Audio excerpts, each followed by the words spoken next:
Good morning. We are here with Linda Krupp, who is welcoming us in our studio in Titusville. Good morning, Linda. Thank you for having us. Thank you. I grew up in rural North Carolina, spent 22 years of my life there, and was influenced totally by where I grew up. I mean, it was out in the country. Worked on a farm till I was 18, and mostly we grew and raised tobacco.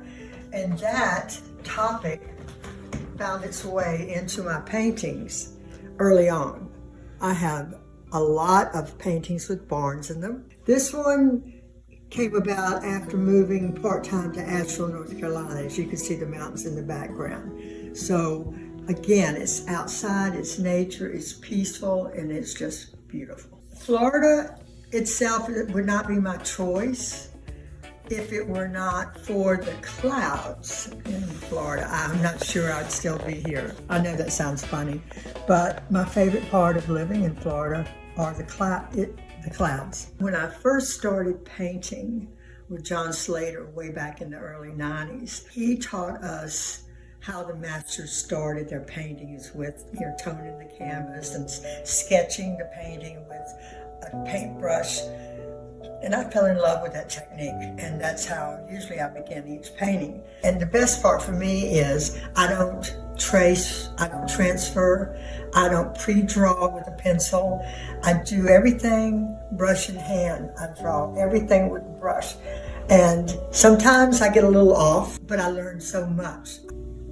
Perspective, I learn placement, I learn, like I said, so much. In fact, I'll explain better about that with the Mona Lisa. This was a challenge I started probably 20 years ago. It was so hideously ugly. I put it aside, I hid it in the back room in my studio. Then one day I pulled it out and I said, okay, I can fix this. But this was freehand. This was a challenge trying to capture those eyes. And you'll have to try it, but I do think they follow you around a little bit. But the problem here with drawing freehand was I really did not plan very well. If you put this beside the original, you'll find she's missing an arm and a hand. Tell us a little more about this portrait, which I connect with.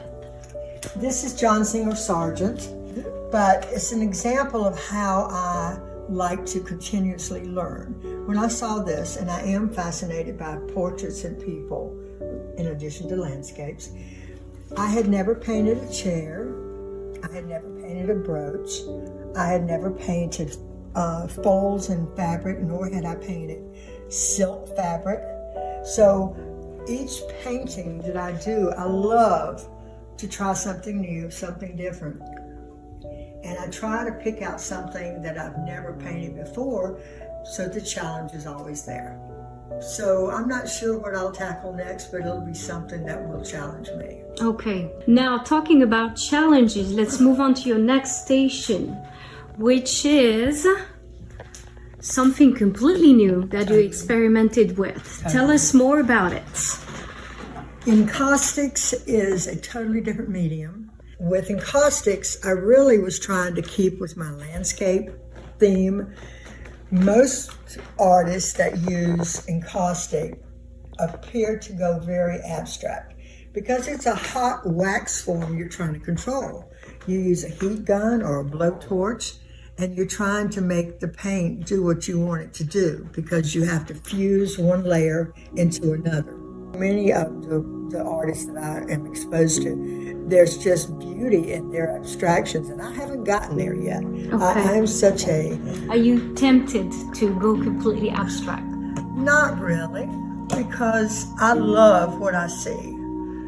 I understand with abstraction, you can look at a painting 10 times and see 10 different things. Realistic paintings, you know that's a landscape scene with a mountain in the background. So you're going to see the same thing each time you look at that. I happen to like looking at that, 100 times. Where is this landscape, by the way? Oh, that would be around Asheville. Okay. I'm hoping to set up classes here in my studio in Titusville. I have 4 stations where I can have 4 students at a time. We have all the supplies that we need. It does involve hot wax. You have to melt in wax to 200 degrees.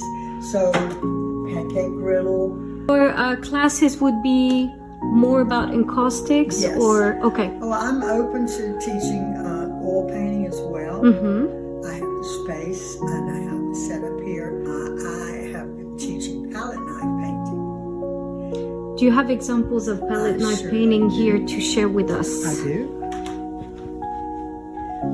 This one, these three, you can look at it sideways and get the texture of that first barn down there. Yes. Are examples of using both the brush and the palette knife. And people think, oh, a palette knife, I'm afraid of it. But this one is total palette knife.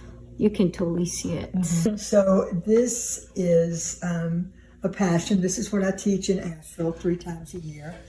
I have been trying to get this going here in Florida, and I don't know if it's the oil paint or the use of the knife instead of the brush that makes people timid.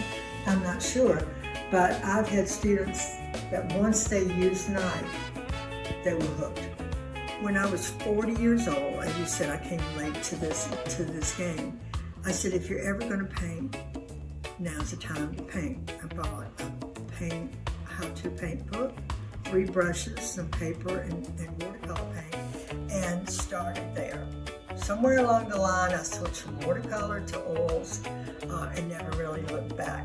I would tell someone, don't be afraid of the end product. Just enjoy the journey.